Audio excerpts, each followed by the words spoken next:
Y comenzamos de inmediato en el Palacio de Gobierno porque durante esta tarde el ministro de la Vivienda, Iván Poduje, después de múltiples diferencias, tanto con miembros del Ejecutivo, parlamentarios de su propia coalición y parlamentarios de oposición, llegó hasta el Palacio de la Moneda para ser recibido por el presidente de la República. Vamos a conocer todos los detalles con Ivo Goit, precisamente desde Palacio. Hola, Ivo.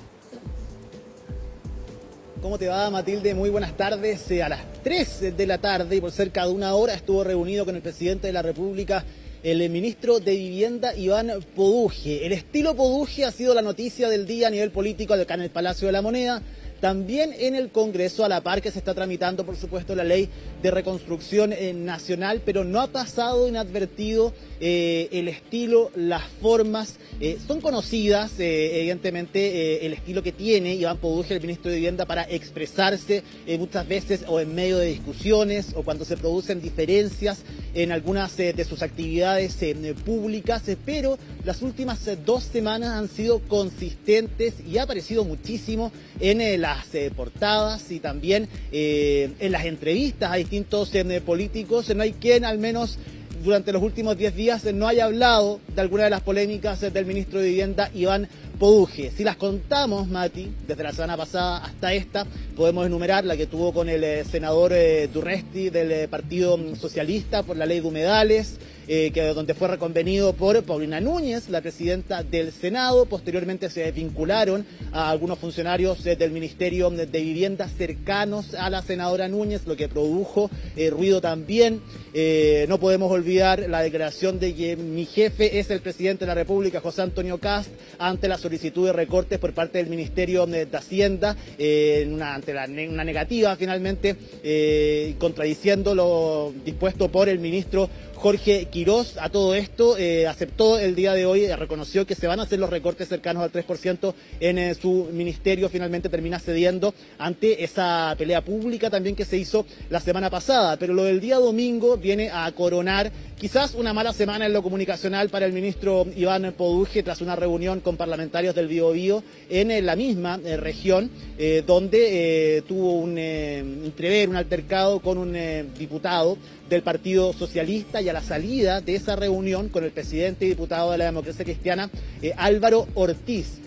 Durante la mañana del día de hoy, Iván Poduje estuvo en la región del Biobío. Posteriormente se trasladó a Santiago y, como te digo, pasadas las 3 de la tarde ingresó al Palacio de la Moneda y salió tras una hora de conversación con el presidente José Antonio Kast, caminando hacia el Ministerio de Vivienda. Hizo un reconocimiento, Mati, bajando efectivamente el tono de esta discusión acerca de las formas. Negó que haya sido reconvenido ni que esta haya sido un llamado al orden, al menos la reunión con el presidente. Dijo que fue muy provechosa, donde se estaban hablando temas a trabajar y a tratar por parte de su ministerio durante la próxima semana, temas urgentes e importantes, pero sí hizo un reconocimiento acerca de las formas, una autocrítica, y dice, bueno, si las formas no son las correctas, yo soy el primero en reconocerlo, y espera que muchas veces las formas que él tiene no afecten el fondo de las discusiones, sobre todo en materia de vivienda, un tema muy sensible, pero que a todas luces ha generado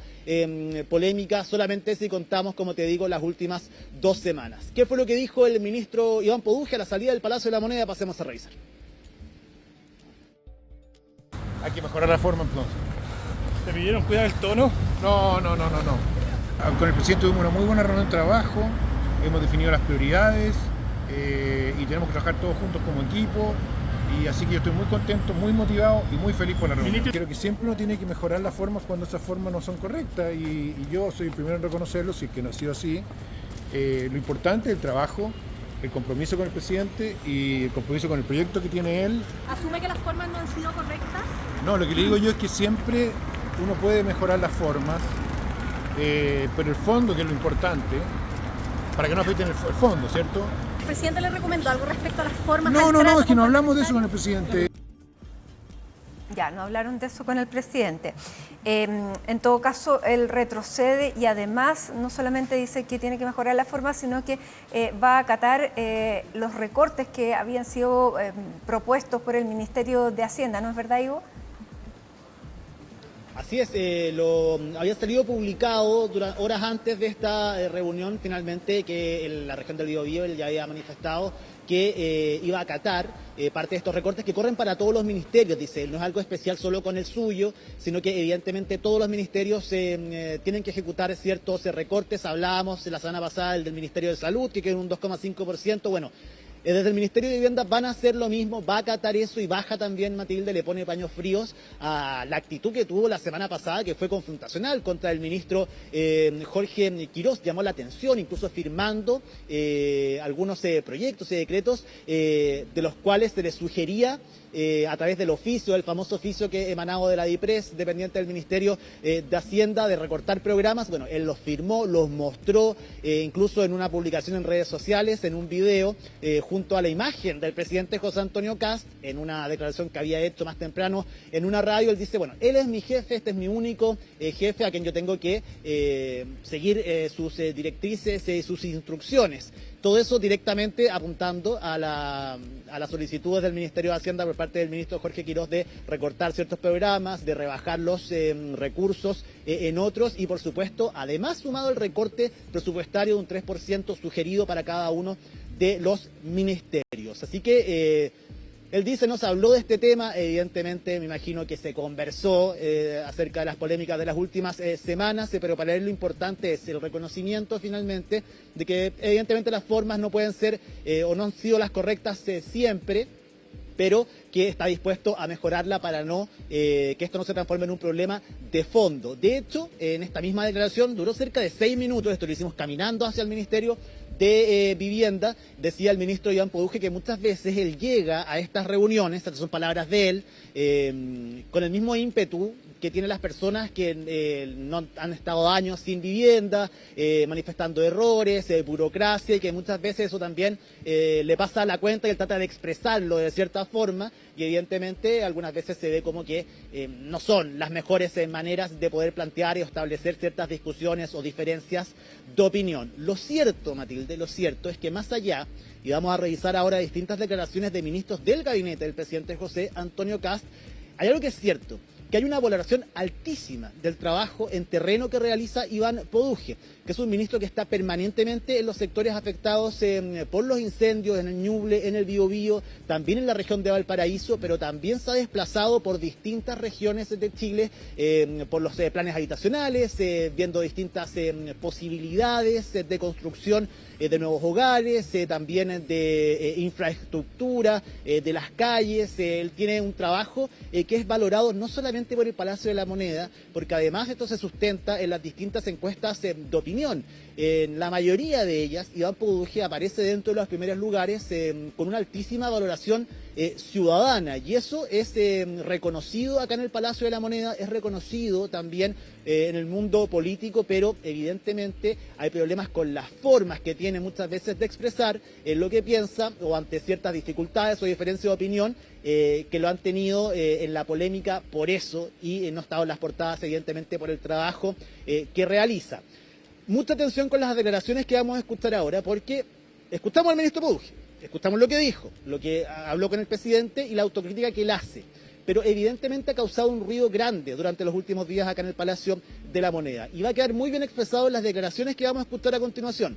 El día de ayer por la noche en CNN Prime, José García Ruminot, ministro secretario general de la Presidencia, reconoció que había cierta incomodidad, que generaba cierto ruido, evidentemente, y le pedía a todos los ministros que mantuviesen cierto orden. Pero el día de hoy, en la vocería de la ministra secretaria general de Gobierno, Mara Cedini, ella respaldó la forma, diciendo todos los ministros tienen formas y estilos distintos, pero lo que importa son los resultados. Es decir, si vemos esa declaración, se avala la forma, lo que importa es el resultado, y es muy distinta a la declaración que entregó José García Ruminot el día de ayer. Creo que escuchemos a ambos ministros y además a uno de los que se confrontó con él, al menos no directamente, pero en declaraciones la semana pasada, Jorge Quirós, ministro de Hacienda, y nos va a dar un panorama general acerca también de las diferencias que existen sobre la figura de Iván Poduje al interior del gabinete. Para mí las declaraciones del ministro Poduje no sé si reflejan, yo no diría que reflejan desorden, pero generan una sensación de incomodidad, por decir lo menos. Entonces, ¿Para qué? ¿Para qué? Si somos equipo, estamos todos detrás de lo mismo. Además, el ministro Poduje ha sido tan activo en la reconstrucción. Somos un equipo. Tenemos la obligación de ser equipo y todos tenemos que sujetar nuestra acción al interés superior de un buen gobierno. Y ese es el llamado que obviamente yo le hago a todos mis colegas ministros, siendo yo el primero en ponerme a la fila. Cada ministro tiene su estilo, sí, pero lo importante son los resultados y las respuestas que le damos a la ciudadanía desde cada uno de sus ministerios. El ministro Poduje es un ministro en terreno, cercano a la ciudadanía, que está en los comités de vivienda, que tiene una relación estrecha con cada uno de los damnificados de los incendios y está haciendo un trabajo impecable para tratar de responder a una urgencia y en el caso de Valparaíso de 2 años de atraso. El compromiso que tiene el ministro Poduje con la gente es tremendo y es una política ejemplar. No siento incomodidad, nunca he sentido incomodidad, creo que son fricciones propias del minuto. Y siempre voy a estar disponible sin aspaviento, pero sin estridencia, a dar las excusas que sean necesarias para mantener los diálogos. Y en este caso estamos iniciando un diálogo que creo que puede ser muy interesante y muy productivo con la democracia cristiana, y lo que haya que hacer para mantener ese diálogo siempre va a estar disponible. ¿Le preocupa que eso pueda perjudicar los debates acá en el Congreso cuando un ministro se enfrenta constantemente a los parlamentarios? Bueno, yo creo que esas cosas se van a ir superando y en lo que a mí respecta, que es donde puedo hablar, es que siempre he mantenido un diálogo amplio. Cierto es que la semana pasada el ministro Jorge Quirós, pese a las insistentes preguntas tras las declaraciones de Iván Poduje, no le contestó directamente, evadió la respuesta, él mismo lo indicaba ahora, él apunta más al diálogo, al conocimiento también con los equipos de trabajo y ante la consulta acerca de si esto, y que es una preocupación latente en los parlamentarios y también en algunas figuras del gobierno, Matilde, si es que esto podría afectar las relaciones en cuanto a las tramitaciones legislativas, más allá precisamente solo del proyecto de reconstrucción nacional, sino para todo lo que pueda venir en adelante. Evidentemente esto genera ruido y esperan todos que esto pueda calmarse y puedan tener mejores relaciones con los parlamentarios, que van a ser muy necesarios para este proyecto y por supuesto para el resto en la búsqueda de acuerdos. Y de hecho, desde los parlamentarios también ha generado ruido las últimas actitudes, las últimas noticias conocidas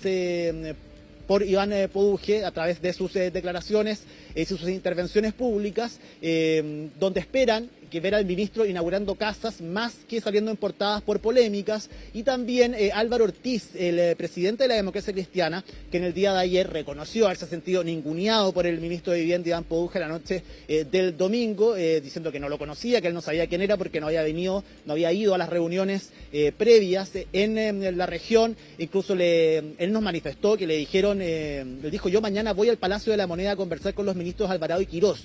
Y en esa conversación Iván Poduje le habría transmitido que le daba lo mismo, usted hable con quien quiera, y eso fue reconocido el día de ayer acá en el Palacio de la Moneda por parte de Álvaro Ortiz, quien volvió a hablar el día de hoy. Él estaba muy sorprendido, dijo que no le había tocado ver en vivo una declaración así, una actitud así del ministro Iván Poduje. Escuchemos a Álvaro Ortiz, presidente de la democracia cristiana, y también a Jorge Alessandri, presidente de la Cámara de Diputados y Diputadas y parlamentario de la Unión Demócrata Independiente. Yo recuerdo un gran ministro Poduje de Vivienda en los años 80. De este ministro Poduje de ahora todavía me estoy haciendo una imagen. ¿Cuál es la imagen que se está haciendo usted? Está en proceso esa imagen. ¿Pero más positiva o negativa? ¿Cómo va hasta ahora? Por los hechos los conoceréis. Yo quiero ver a Poduje inaugurando más casas que peleando en comisiones. Se puso muy agresivo, no me dejó terminar la intervención. Se apuntaban después con el dedo con el diputado Rivas. La verdad es que todos los que estábamos ahí nos sentimos bastante incómodos por esta situación, pero que nos damos cuenta que no es la única vez que han tenido este tipo de situaciones el ministro. Lo tuvo con pobladores de diferentes comunas, lo ha tenido con la presidenta del Senado, con el senador Durresti, con el ministro de Hacienda Jorge Quirós, en este caso con parlamentarios de la región del Biobío.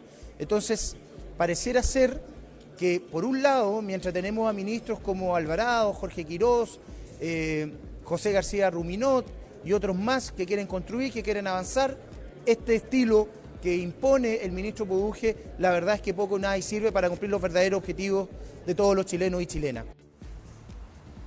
Y a eso respecto al ministro Poduje, vamos a ver qué pasa con este estilo en los próximos días. Y lo que te quería preguntar, Ivo, es sobre algo que ocurrió el día de ayer. Recordemos esta reunión que hubo en el Palacio de Gobierno, donde hubo un cruce entre el presidente del Partido Republicano, Arturo Esquella, y Alejandro Irarrázaval, jefe del segundo piso, donde se zanja que finalmente es el ministro del Interior, Claudio Alvarado, quien lleva la relación política.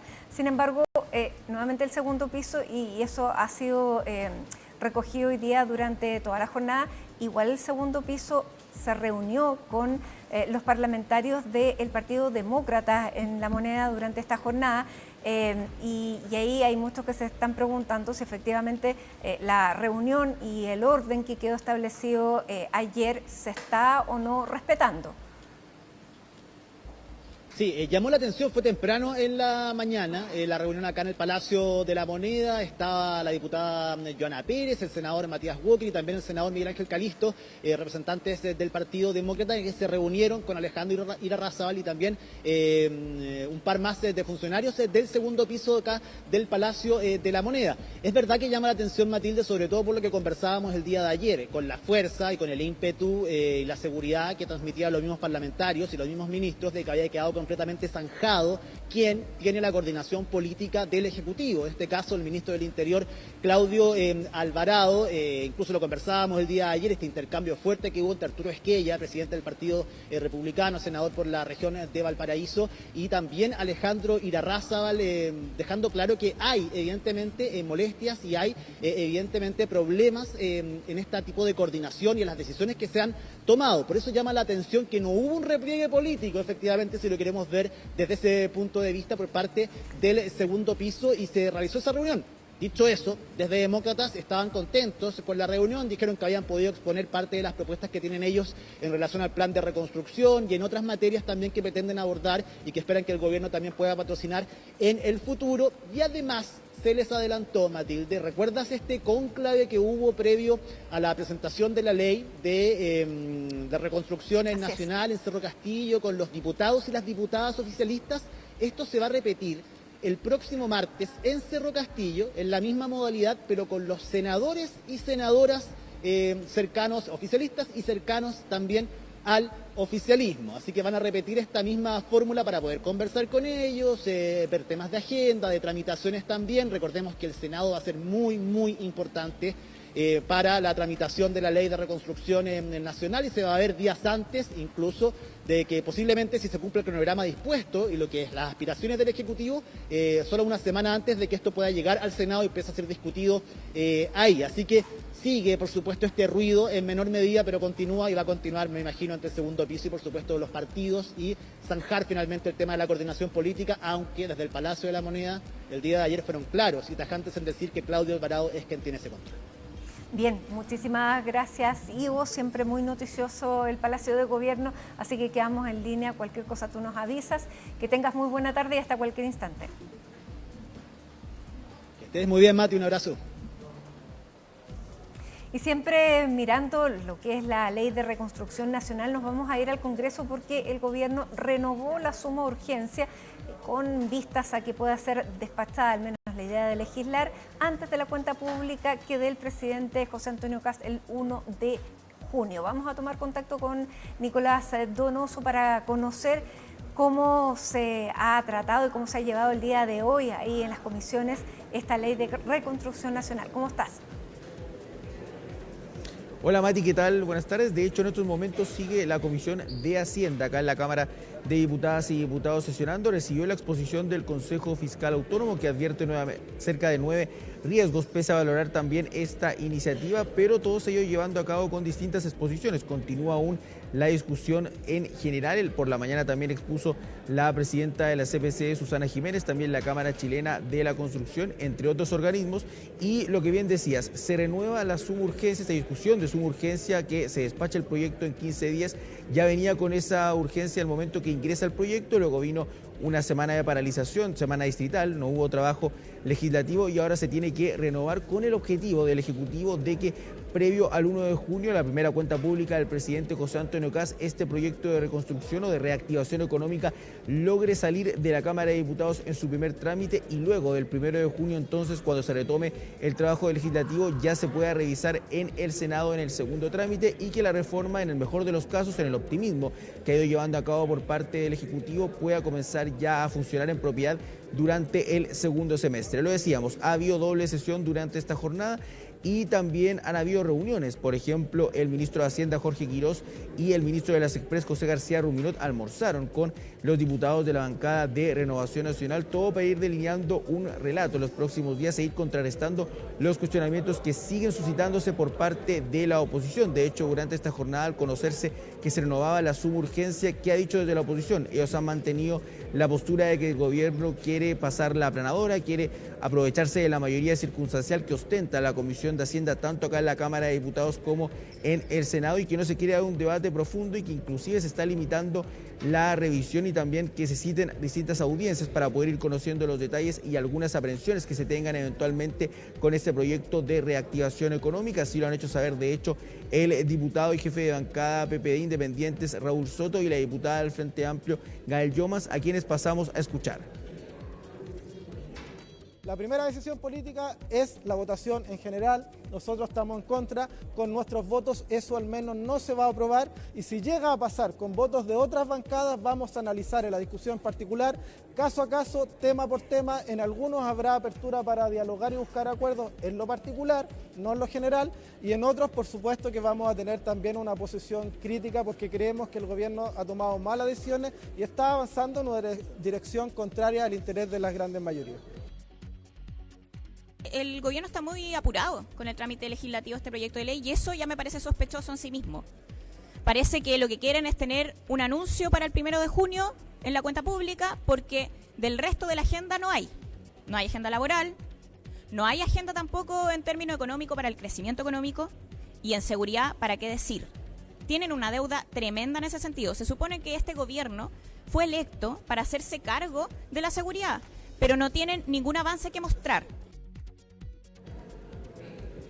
Se mantiene entonces, Mati, de momento una postura intransigente por parte de las oposiciones, al menos del Partido Comunista, del Frente Amplio, PPD Independientes, también del Partido Socialista, en ni siquiera aprobar la idea de legislar, que ponía fin a las pretensiones del Ejecutivo de lograr al menos una mayoría holgada, que en todo caso, hasta el día de hoy al menos, tendría un apoyo de superando los 90 votos, y se suman los 13 parlamentarios del Partido de la Gente más algunos descolgados, y así la tramitación entonces va continuando en un primer término con el objetivo de aprobar la idea de legislar, votarlo eso el jueves en el ex Congreso en Santiago, posteriormente entre lunes, martes, máximo miércoles de la próxima semana, darle una tramitación en votación, en particular también en la Comisión de Hacienda, y tentativamente el próximo jueves que se pudiese votar en paralelo en las comisiones de Trabajo y de Medio Ambiente, porque así se acordó en respecto a diversas materias, y en la semana del 21 de mayo, tentativamente sería el 18-19 de mayo, que se pudiese votar ya en la sala de la Cámara para, como lo decíamos, poder avanzar a segundo trámite. Pero en el oficialismo siguen en la postura lógica de defender, en base a las conversaciones que han sostenido con el gobierno, esta reforma. Inclusive se le ha hecho un guiño a cierta parte de la oposición por parte de algunos parlamentarios del oficialismo, en el sentido de que ellos son de la idea de que existe más de una oposición actualmente y apelan a esa oposición más constructiva, no obstruccionista, como lo han denominado, a que se allanen a aprobar en general este proyecto para que luego se puedan dar de alguna forma las batallas en la discusión en particular, donde cada bancada, en base también a la representación con la que cuentan acá en el Congreso, pueda hacer valer esa mayoría y que se puedan realizar algunas modificaciones que perfeccionen el proyecto. Y por ejemplo sorprende entonces en el oficialismo el Partido Nacional Libertario, que no forma parte como tal del gobierno, pero sigue sin ser de alguna manera oposición, ponen algunos mínimos comunes. Ellos habían estado ya molestos, Mati, con lo que sucedió respecto al acuerdo que alcanzó el PDG con el gobierno, y ahora hacen valer algunos puntos. Dice que van a aprobar obviamente la idea de legislar, pero ponen por ejemplo algunos aspectos, algunas dudas en relación a la propiedad intelectual, que es el artículo 8 de este proyecto, donde ellos muestran algunas disyuntivas, algunas aprehensiones, y dicen que el gobierno en esta jornada se allanó a revisar la modificación de este artículo y eventualmente podrían entonces allanarse a aprobarlo. Pasamos a escuchar tanto a Diego Chalper como a Johannes Kaiser. Desafortunadamente hay un sector de la oposición que ya tiene completamente resuelto votar en contra de un proyecto que busca reactivar la economía en Chile. Que le va a decir a los chilenos mantengamos todo igual, porque total que el Chile esté estancado, que tengamos una informalidad campante, que tengamos tasas de desempleo, parece no importarles mucho. Votar en contra de la idea de legislar es manifestar conformidad con el estancamiento de Chile y desafortunadamente hay un sector de la oposición que está conforme con ese deterioro económico del país. Y la verdad es que lamentablemente eso complica el trámite del proyecto. Creemos que el resto del proyecto va en la dirección correcta. Todavía tenemos también una batería de indicaciones que vamos a ir introduciendo en las distintas comisiones, porque pensamos que hay cosas que son mejorables, pero el gobierno puede contar con nuestro respaldo en la medida efectivamente en que también se haga cargo de lo que son nuestras indicaciones. No hay nadie que tenga más interés en que este proyecto del gobierno tenga éxito que aquel millón de chilenos que están esperando conseguir un trabajo.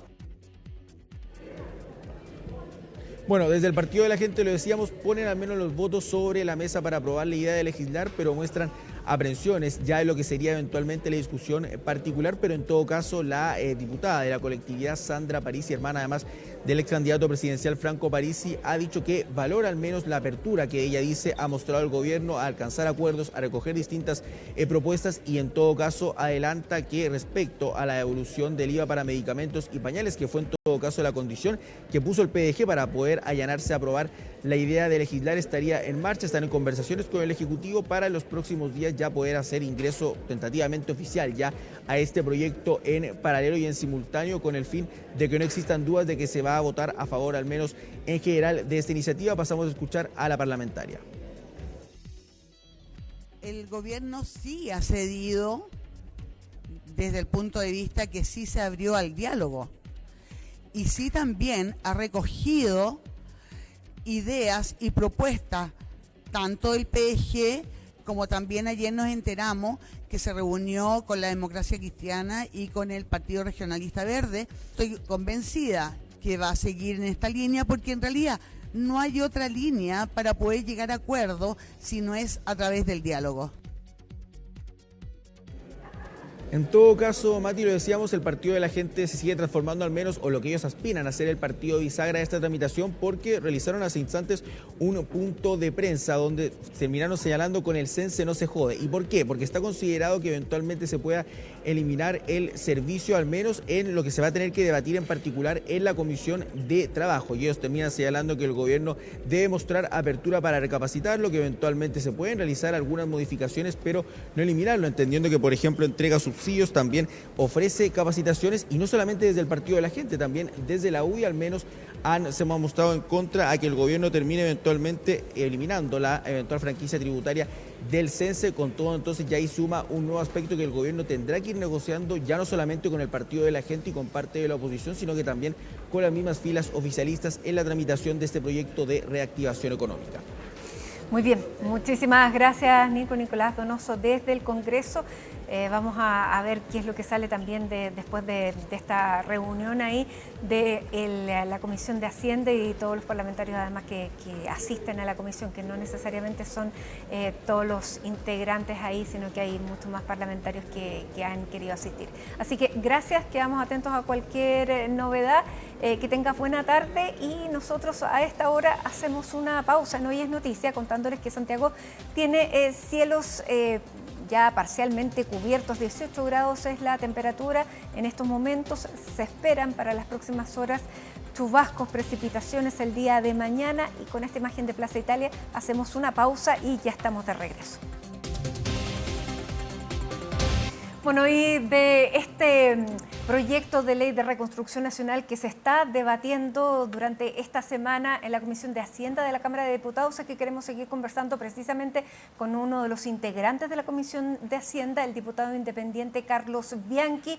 ¿Cómo está, diputado? Muy buenas tardes, gracias por acompañarnos. Hola Matilde, muy buenas tardes. Le escucho muy bajito. Ya, me escucho muy bajito, vamos a tratar de mejorarle. Así es que ojalá puedan mejorar el audio para escucharle bien. Sí, primero cuéntenos, diputado, porque lo estábamos viendo intervenir precisamente antes de irnos a la pausa y se le veía bastante molesto. ¿Qué es lo que se estaba debatiendo en estos momentos en la Comisión de Hacienda con esta celeridad que le ha puesto el gobierno a esta discusión? O sea, Matilde, más que estar molesto, yo partí diciendo que no le quiero hablar a nadie de los que estábamos dentro de la sala de la Comisión de Hacienda, sino que le quería hablar al país. Acaba de terminar de hacer su presentación el Consejo Fiscal Autónomo, una presentación maciza, una presentación del más alto nivel profesional. Si bien no es vinculante la opinión del Consejo Fiscal Autónomo, y escúchame el término, le acaba de tirar la cadena a la reforma tributaria del gobierno. ¿En qué sentido? O sea, no, es que, mire, perdón, es que le escucho muy mal y aquí hay demasiado ruido, me cuesta mucho poder hilvanar las ideas, ya, pero le explico lo siguiente. Lo que ha dicho hoy día el Consejo Fiscal Autónomo es que no existe ninguna medida que garantice en algo el anhelado y esperado crecimiento que ha anunciado el ministro de Hacienda. Más todo lo contrario, lo que estas medidas que tienen que ver con la rebaja tributaria y que tiene que ver con todas las demás medidas, bueno, reintegración entre otras, en nada van a traer mayores recursos para los próximos años, más todo lo contrario. Entonces, lo que puede llegar a ocurrir, Matilde, y esto es lo grave, son dos cosas. Que durante estos próximos 8 años, cuando se comienza a entregar esta rebaja tributaria del 27 al 23 y esté la reintegración, donde por un lado van a ganar las empresas y los dueños de las empresas y los socios de las empresas, Chile se va a seguir endeudando. Y por lo tanto el forado de 4.400 millones de dólares que provoca esta rebaja tributaria y la reintegración, bueno, no hay cómo compensarla. Eso es lo grave de esta propuesta. El ministro sostiene de que para 8 años más, para el 2030, 2031 en adelante, puede que exista un equilibrio, pero eso está en el juicio de él. Nada ha sido demostrado empíricamente y por el contrario, lo que ha hecho el Consejo Fiscal Autónomo es demostrar empíricamente con datos tremendamente sólidos que lo que no va a ocurrir es lo que el ministro le está diciendo a Chile, que va a haber más empleo, va a haber más crecimiento. Es todo lo contrario. Entonces, ¿cómo no indignarme, Matilde, frente a una propuesta que la quieren votar con la mayor serenidad? Están imponiendo el que sin discusión votemos este proyecto y de las presentaciones, la gran mayoría que hemos tenido, todos nos han hecho ver que esta propuesta, tal cual está presentada al día de hoy, no logra que en un futuro próximo Chile pueda tener o un mayor crecimiento, mayor empleo, una mayor dinámica de la economía. Es un hecho tremendamente grave, Matilde. ¿Y a qué lo atribuye usted? ¿A qué atribuye este voluntarismo? Porque está el ministro Quirós, pero también están los parlamentarios que se deben a las personas que votan por ellos y que tienen que tener el contacto cotidiano. Y escuchábamos también hace unos momentos atrás al diputado Charbel, que también es parte de la Comisión de Hacienda, decir que quienes se oponen a aprobar la idea de legislar van en contra del deseo de crecimiento del país, van en contra de que el país cambie de rumbo hacia un rumbo de crecimiento y de mayor empleo. ¿Cómo se entiende? Es que esto es eminentemente ideológico, Matilde. Yo fui muy crítico de la ideología del anterior gobierno, fundamentalmente del Frente Amplio. Y con sorpresa, no menor, he visto que hoy día estamos frente a una ideología en lo económico. O sea, aquí hay un ministro que ya conocemos su historia anterior, por lo tanto es un ministro que hoy día lo que ha llevado a cabo es una imposición para permitir que este reducido grupo económico, y esto, mire, usted sabe que yo no milito en ningún partido, no lo he hecho nunca, sabe que yo voto de acuerdo a los méritos de los proyectos, no me pierdo en eso, estoy dispuesto a votar a favor de una reforma tributaria, pero que garantice el crecimiento, garantice el empleo, garantice la protección a las pymes, a la clase media. Nada de eso ocurre. Esto es ideológico, porque solo permite, Matilde, que este reducido grupo... O sea, entendamos lo siguiente, mire. Ok, por un lado está la rebaja tributaria del 27 al 23 y dice que eso crece. Pero cuando pone la reintegración, hace que esas mismas empresas, esos mismos socios y dueños, además también se vean favorecidos con el no pago de los tributos. Entonces, aquí estamos frente a un hecho concreto y real, ideológico, por parte del ministro de Hacienda, por parte del presidente Kast, que no va a permitir, más allá de este beneficio tributario especial para ese sector con temas de reintegración. Se le ponen ayornamientos, 40 medidas más con la eliminación para 207.000 personas con respecto a las contribuciones. Está bien, eso lo vamos a votar a favor. Hay medidas para las pymes, los 80.000 pesos por trabajador. Está bien, lo vamos a votar a favor. Pero la propuesta tiene que ver eminentemente con un aspecto ideológico en cómo hacemos que este 2% más rico sean los mayores beneficiados. Ya, y ahí ahora está la disputa. Una parte dura de la derecha es la que desea esto. Pero la derecha también, y con el argumento de la votación que obtuvo para llegar a la presidencia, dice que estas son las ideas por las que la gente votó, que la gente espera un Estado más chico, porque el año pasado se argumentaba de los parásitos, los zánganos que estaban alojados en el Estado, que había que reducirlo, y son ideas por las que las personas votaron este gobierno. Por lo tanto, claro, es una ideología que busca reducir el Estado, que a través de esta ley de reconstrucción nacional no busca generar más recursos para ese Estado, sino que busca generar crecimiento y que llegue el empleo a través de las empresas. Por lo tanto, claro, podrá ser no de la ideología de un gusto de las comisiones o de la política, pero es la ideología por la que la gente votó.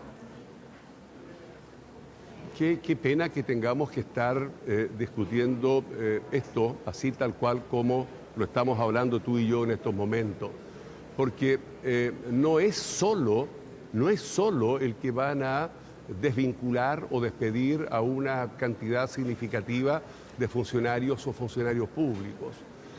Cuando se emiten los oficios por parte del ministro de Hacienda, de la DIPRES, a los distintos ministerios, con la rebaja y la eliminación de más de, 600 programas sociales, que es cierto que hay algunos que no son bien evaluados, hay otros que están muy mal evaluados y hay una gran mayoría que están bien evaluados y que van enfocados directamente al adulto mayor, a los niños más vulnerables, a la educación pública, salud pública, primaria, etcétera. Todo eso es lo que pretendían eliminar y que se ha frenado producto de la crítica que hemos hecho a nivel de todo el país. Pero, en definitiva, esa búsqueda de eliminar los 6.000 millones de dólares, que eso es lo que quieren efectivamente rebajar y que hay que hacerlo con una gradualidad. Bueno, este ministro ha querido acelerar todo el proceso para llegar a impactar y llegar ahora a septiembre, octubre de este año y, decirle al país, mire, se ha logrado efectivamente crecer en un determinado porcentaje, pero ¿a costa de qué? Le voy a poner el ejemplo más relevante. O sea, crecer no sé, porque la estimación de crecimiento no llega para este año al 2%. No, pero ninguna reforma tributaria va a entregar ni al año siguiente ni a los 2 años siguientes ningún beneficio de mayor crecimiento. Esto es a muy largo plazo. Por eso es que lo que le queda al gobierno hoy día es endeudarse y rebajar lo que más pueda el gasto público. Hasta ahí está bien. Pero mire, el ejemplo que quiero poner ideológico es el siguiente.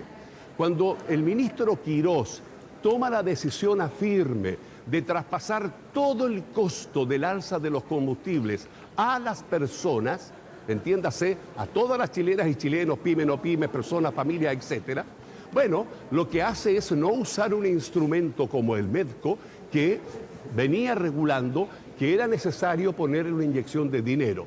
Bueno, con todos los efectos negativos que ha tenido estas medidas, que ha provocado una inflación, estamos casi llegando al 20% del encarecimiento del costo de la vida, Matilde. Pero eso da la impresión que no importa, que lo siga pagando la gente, que el Estado se siga desentendiendo para tener más crecimiento. De eso estamos hablando, así es como efectivamente nos van a llevar en los tiempos próximos a demostrarnos por un lado un crecimiento, pero a qué costo se logra ese crecimiento. Si usted echa a la mitad de los funcionarios públicos, si usted elimina todos los programas sociales, si usted elimina la PGU, obviamente que el Estado de Chile va a tener más recursos. La pregunta es a qué costo se pueden obtener esos mayores recursos. Ahora y hubo esta promesas de campaña que estaban básicamente que no se iban a tocar ni la PGU ni ninguno de los beneficios sociales. Por eso que ha llamado tanto la atención este oficio con las medidas de los recortes. Eso por una parte. Pero para esta ley el gobierno no solamente, claro, dice que tiene la legitimidad para llevar esta ideología, sino que además tiene los votos, están los votos del PDG, están los votos, no sé si los votos estarán los de la democracia cristiana, pero tampoco los necesita. Por lo tanto, legislativamente, ¿qué es lo que la oposición puede hacer? ¿Qué es lo que usted puede hacer? Mire, a ver, efectivamente tiene los votos, efectivamente hicieron un acuerdo el gobierno con el PDG a cambio de pañales y de medicamentos.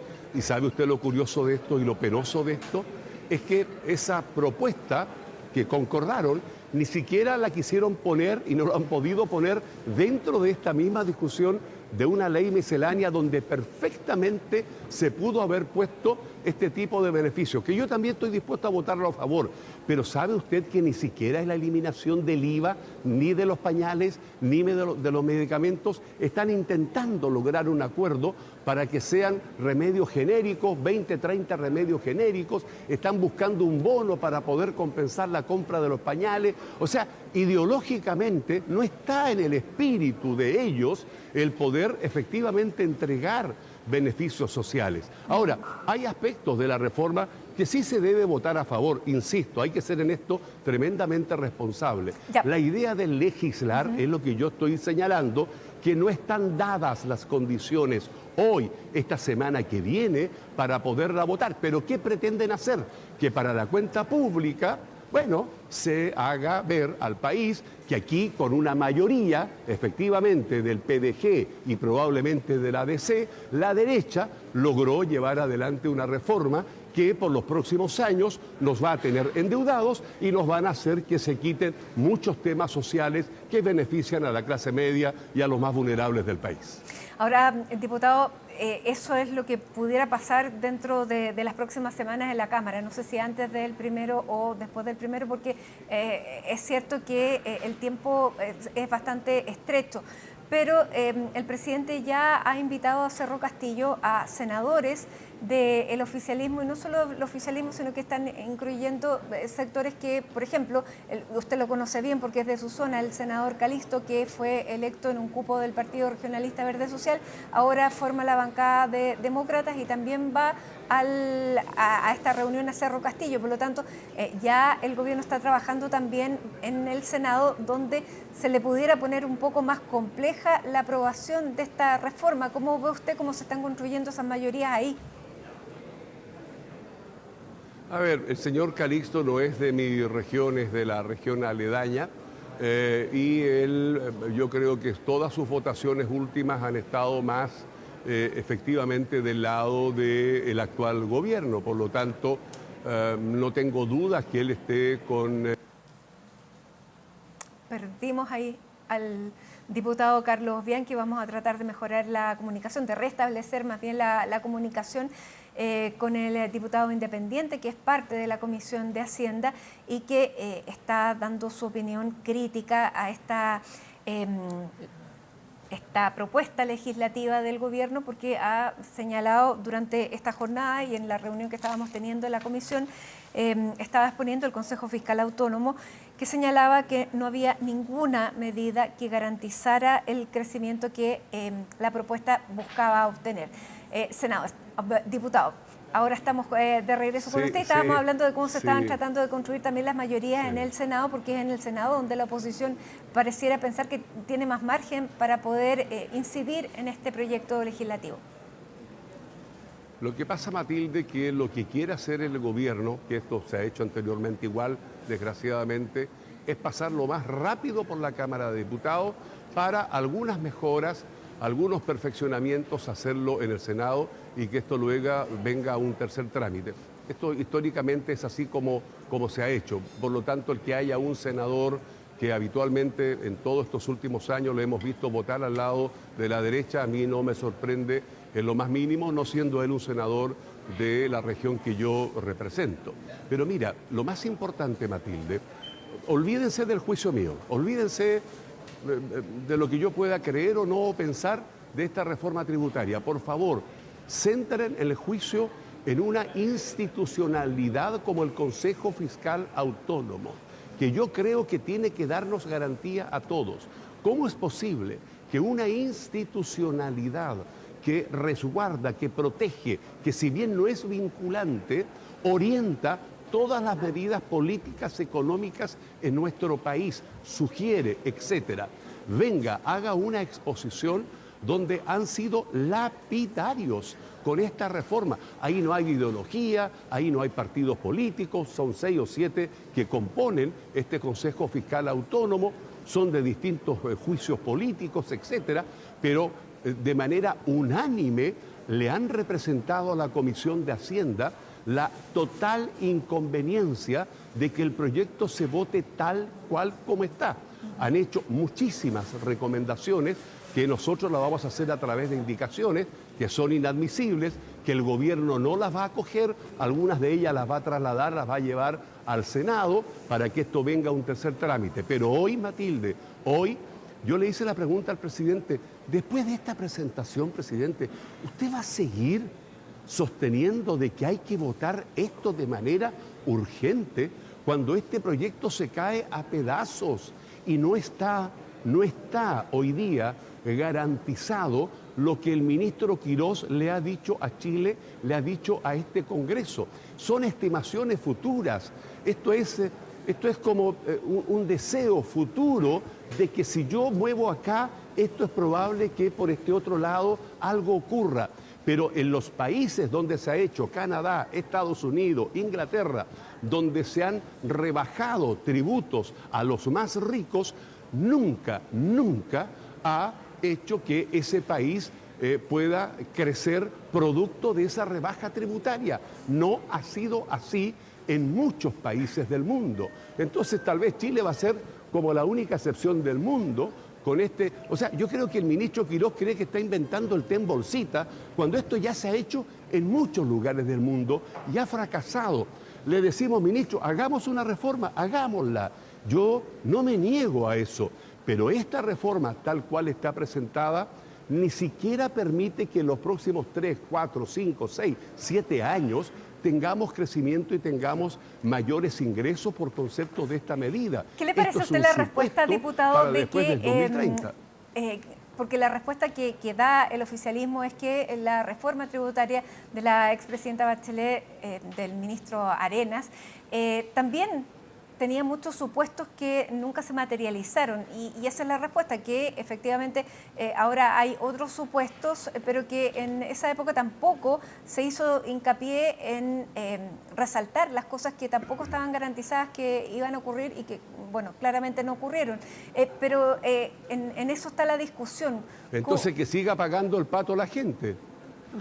O sea, Matilde, o sea, mire, lo que dice hoy día la derecha, mire, esto se hizo en el gobierno de Bachelet. Yo le voy a responder algo que es bien importante, incluso en el gobierno, siendo una muy mala reforma la de Arena, mala reforma, que no logró para nada lo que se habían propuesto. Entonces ellos dicen, mire, como no se logró, déjenos probar a nosotros. Y en el intertanto, ¿qué pasa con las chilenas y chilenos?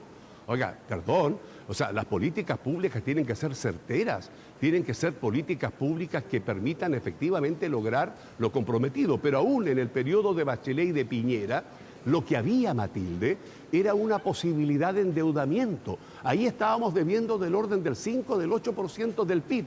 Hoy estamos en el 43% del PIB. Sí. La línea roja es el 45%. O sea, si el gobierno se equivoca, que es altamente probable que se va a equivocar feo, no hay ni siquiera capacidad de endeudamiento. Y vamos a superar el 45% del PIB con todos los efectos que eso va a generar en el mundo y en nuestro país.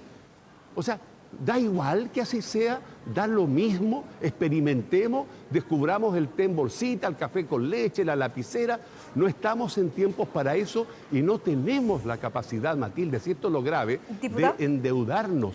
Por eso es que tenemos que apostar a un crecimiento, pero responsable. ¿Y cómo ha visto usted la capacidad de escucha del presidente de la Comisión? Porque ayer escuchábamos también diputados que no pertenecen a la Comisión de Hacienda, es verdad, como el diputado Daniel Manucheri, que decía que no se estaba escuchando más bien no se le estaba dando ni siquiera la palabra para poder hacer preguntas. ¿Se está llevando a cabo la discusión dentro de la Comisión como para generar este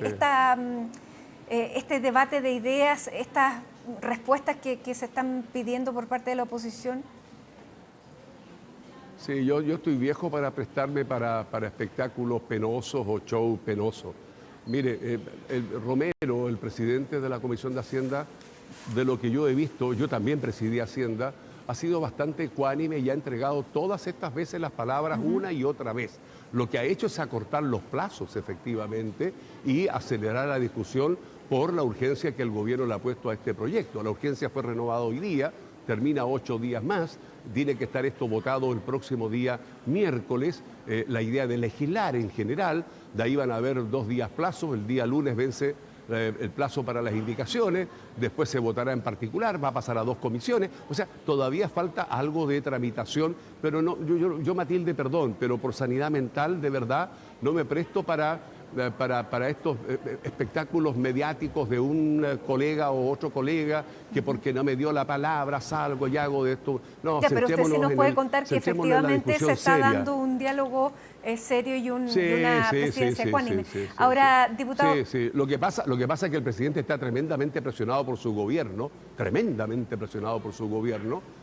no le permiten que él ni siquiera pida ampliación de plazos, renovación de plazos. Él va a cumplir con su gobierno, por algo lo pusieron ahí en la presidencia de la Comisión de Hacienda, donde son mayoría, como en la gran mayoría de casi todas las comisiones que tenemos acá en el Congreso. Entonces el gobierno va a pasar como una aplanadora a los que estamos dentro. ¿Dónde se va a dar la discusión, Matilde? En la Cámara, en la sala. Allí vamos a pedir votación separada artículo por artículo, vamos a tratar de pelear todas las indicaciones, intentar colocar algunas las que se puedan.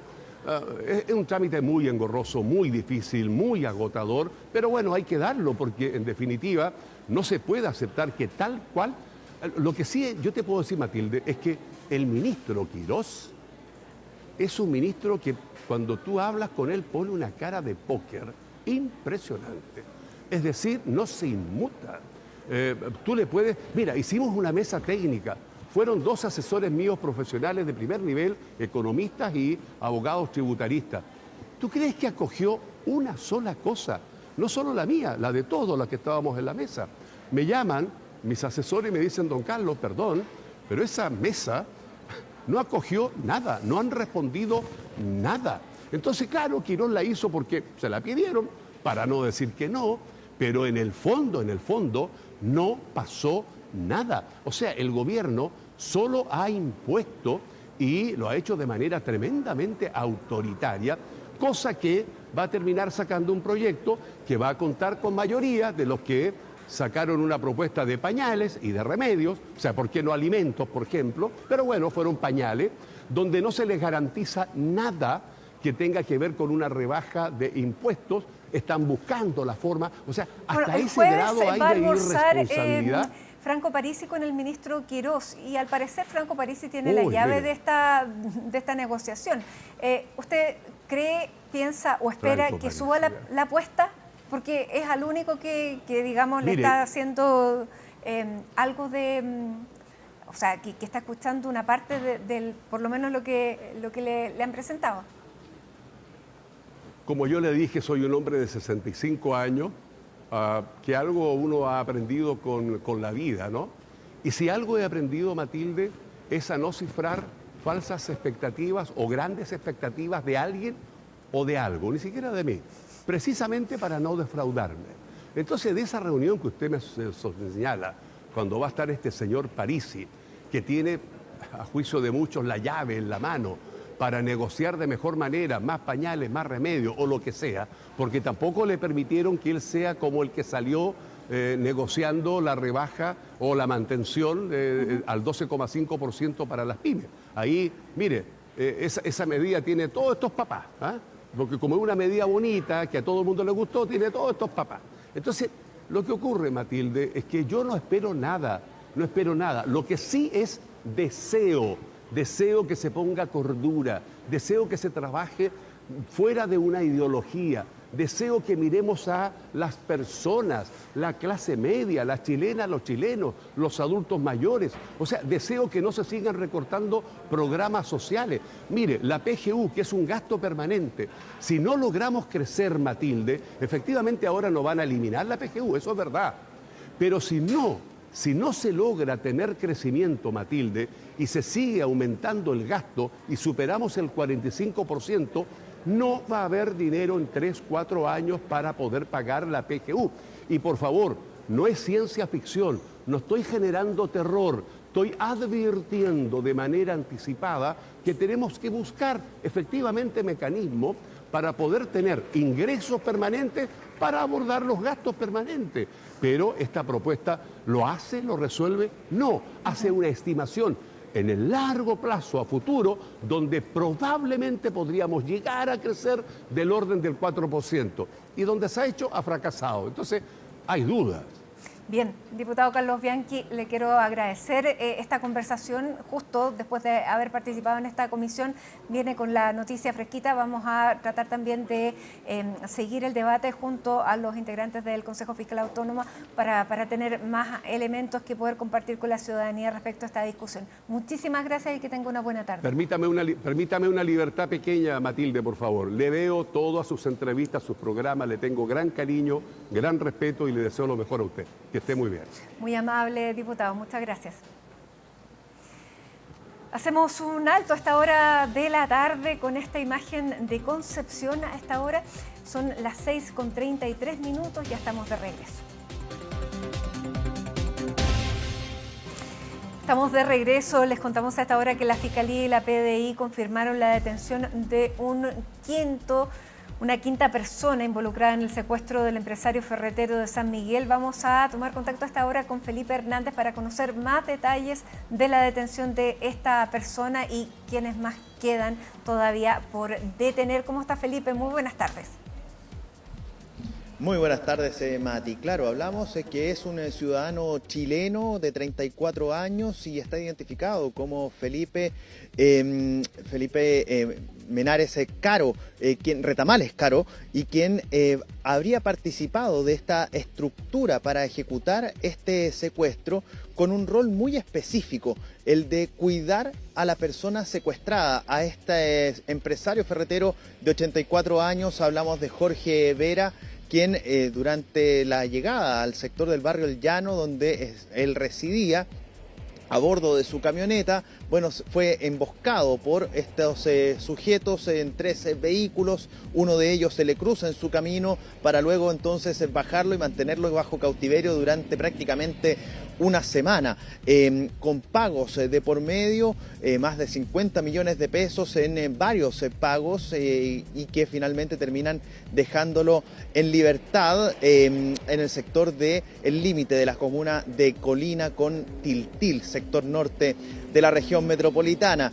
Fue justamente el rol de esta persona la que le permitió, entre otras cosas, a Jorge Vera poder recibir la insulina de la cual él depende para poder vivir. Recordemos, esta persona tiene diabetes, es además insulino dependiente, cada 6 horas requería entonces de una medicación en este aspecto, y este sujeto, el quinto detenido, bueno, era quien tenía esa obligación de mantenerlo entonces suministrándole directamente la insulina.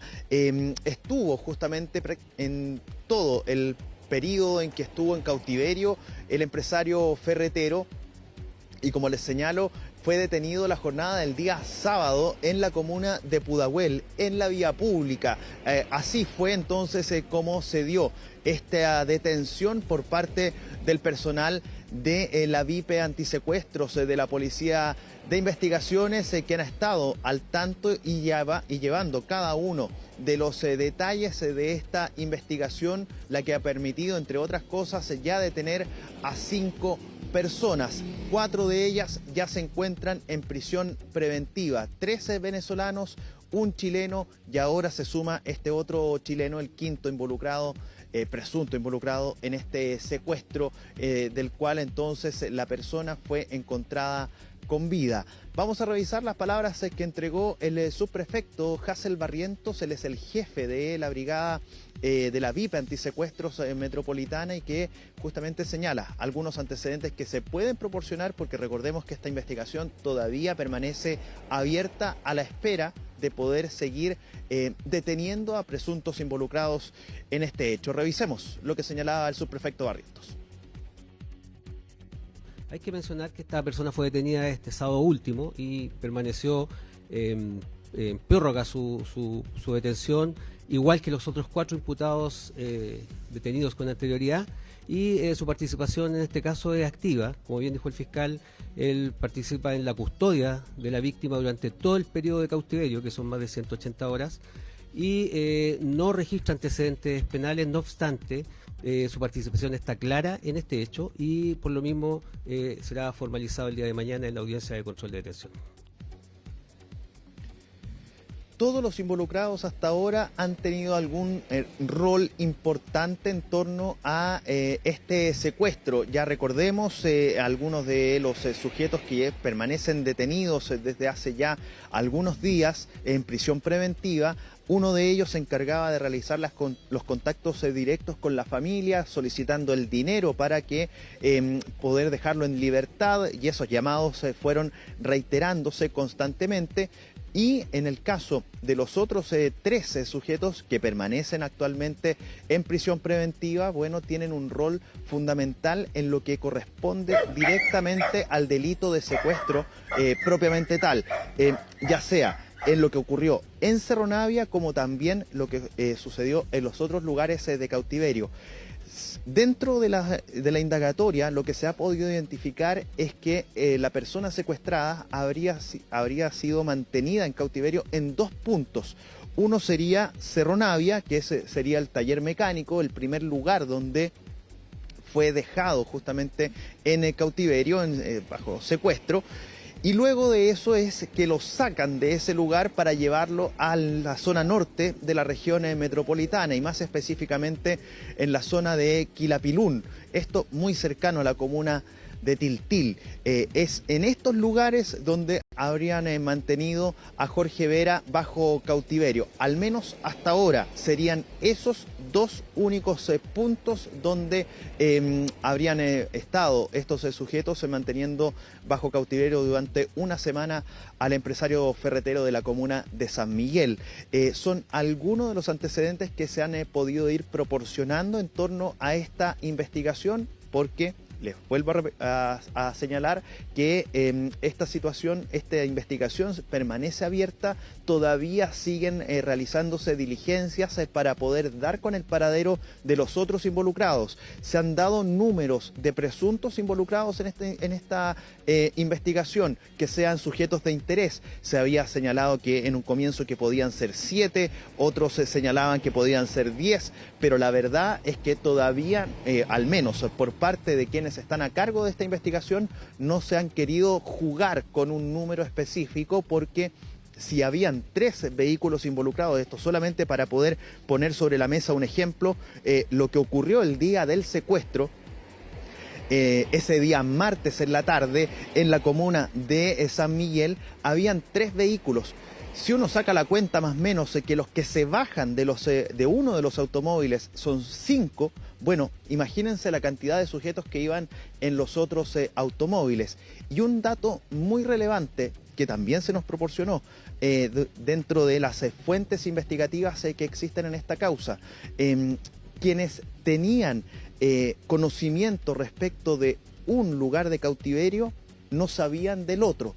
Por lo tanto, la estructura de los involucrados en este secuestro con extorsión, bueno, estaban muy bien preparados para poder ejecutar toda esta situación. El fiscal Héctor Barros, coordinador del equipo contra el crimen organizado y homicidios aquí en la región metropolitana y quien oficia, por supuesto, también como jefe de la Fiscalía Metropolitana Sur, entregó declaraciones. Los invito a que revisemos parte de ellas. Y hemos pasado de un secuestro que era netamente con nacional, en este caso venezolano, o de venezolano hacia ciudadanos colombianos, a tener, en este caso en particular, víctimas que son de nacionalidad chilena. Este no es la primera víctima. Y también ha ido variando en lo que dice relación con los partícipes. Cada vez hemos visto la incorporación de más chilenos en organizaciones, sobre todo en la parte logística de las organizaciones que son transnacionales, puesto que se requiere en este caso la participación de ciudadanos chilenos, concretamente en atención a que estas organizaciones no tienen arraigo territorial y por lo tanto necesitan de inmuebles, y los que disponen de esos inmuebles son ciudadanos chilenos. Esa pieza investigativa, por supuesto que es clave. La presencia de chilenos ya está siendo cada vez más frecuente, dice el fiscal Héctor Barros, no solamente como parte de la estructura para generar o participar de los delitos de secuestro, sino que además en lo que tiene que ver con la vereda contraria, lo que tiene que ver con las víctimas. No solamente se secuestran a los extranjeros o entre extranjeros, sino que además ahora, al parecer, las estructuras delictuales, el crimen organizado está viendo a personas de nacionalidad chilena como sujetos para poder realizar algún tipo de acción.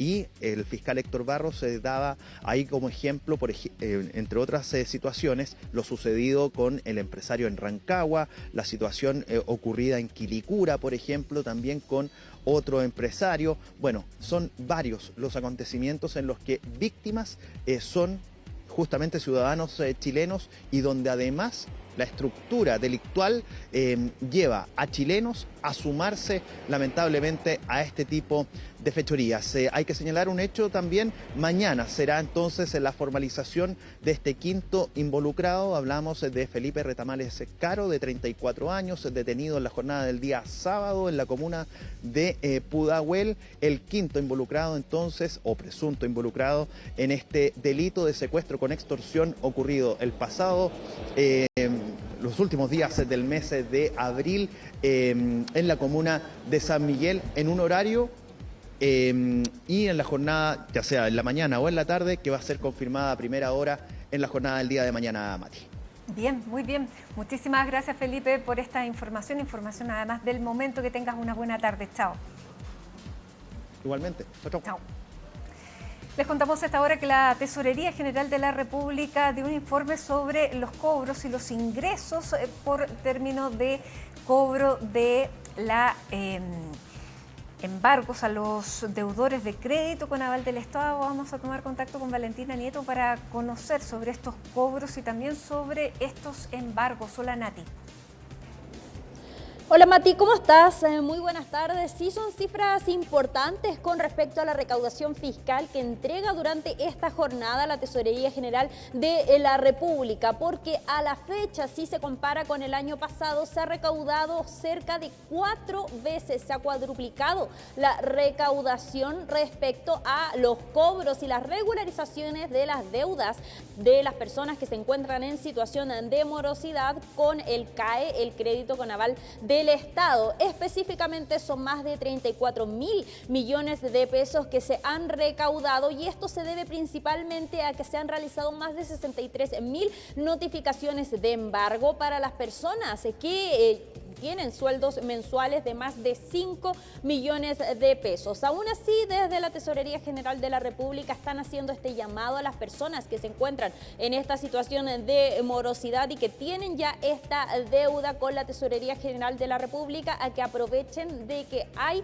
nuevas facilidades y nuevas formas de poder flexibilizar esta deuda, sobre todo para las personas que se encuentran morosos y también para los distintos tramos de sueldo. Por ejemplo, para las personas que ganan cerca de 1 millón de pesos, se puede flexibilizar y se puede comenzar a pagar esta deuda con un pie que corresponde a una UTM. Esto quiere decir cerca de 70.500 pesos, y luego 12 a 24 cuotas para poder ir poniéndose al día con esta deuda y no acumularla más adelante y llegar a esta situación de embargo. Justamente de esto nos comentaba el Tesorero General de la República. Escuchemos cuáles fueron sus palabras. El inicio de las demandas fue el 1 de abril. Entonces, lo que nosotros gatillamos como tesoreros, no solamente las deudas CAE, sino que también las deudas tributarias, es que una vez que se llega a la instancia de generar la demanda, es la campana de alerta principal que debe tener el deudor para efectos de acercarse a tesorería a través de nuestra página web. Las posibilidades de comercio están abiertas, en este caso el CAE es el único caso arriba de los deudores que tienen arriba de ingresos arriba de los 5 millones. Ellos no tienen derecho a comer en este caso particular, pero el resto de la masa de deudores sí tiene derecho a posibilidades de convenio, y aquellos que han sido demandados, 63.000 y tantos deudores, ya tienen hace más de un mes la alerta para justamente hacer estas acciones. Cimati además entregaba datos a la Tesorería General de la República sobre cuánto es el universo que existe ahora de las personas que se encuentran deudores del CAE. Son más de 554.000 deudores, y si nos vamos ahora de cuánto significa eso para el fisco, es una deuda acumulada de 4 billones de pesos. Esto quiere decir millones de millones, lo que es equivalente a 10 hospitales de alta complejidad como el que fue inaugurado hace poco en La Serena, según lo que comentaba la entidad. Es por eso de que se hace este llamado a que las personas que tienen estas deudas se pongan al día, y según lo que nos comentaban, existe en estos diferentes convenios para poder ir viendo cómo se puede ir flexibilizando y cómo se puede ir repactando esta deuda. Esto va a depender principalmente de cuántos meses de morosidad tiene la persona, y también va a depender de cuánto es su salario mínimo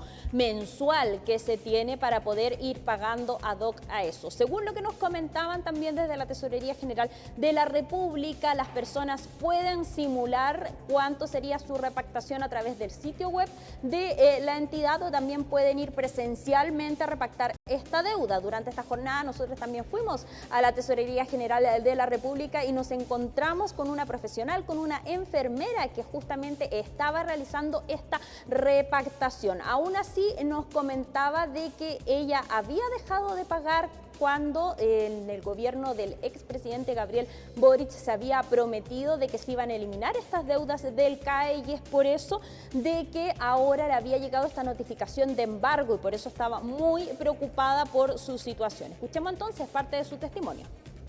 Vengo ahora de repactar mi deuda con el Estado. Soy enfermera universitaria, trabajo en el sector público y lamentablemente me dejé llevar por el gobierno anterior, que decía que iban a saldar la deuda. Ahora vine a pagar 21 millones de pesos. Me notificaron que me iban a embargar, así que no me quedó de otra de venir a pagar. Como nosotros teníamos que repactar, me daban plazo hasta el 30 para pagar 21 millones y algo, y la devolución de impuestos me la absorbieron ellos. Y ahora vine a ver cuánto era, y casi 300.000 pesos tuve que pagar más por casi 4 o 5 días. Entonces, o sea, si no te ponías al día, vamos a terminar durmiendo todos bajo el mapocho.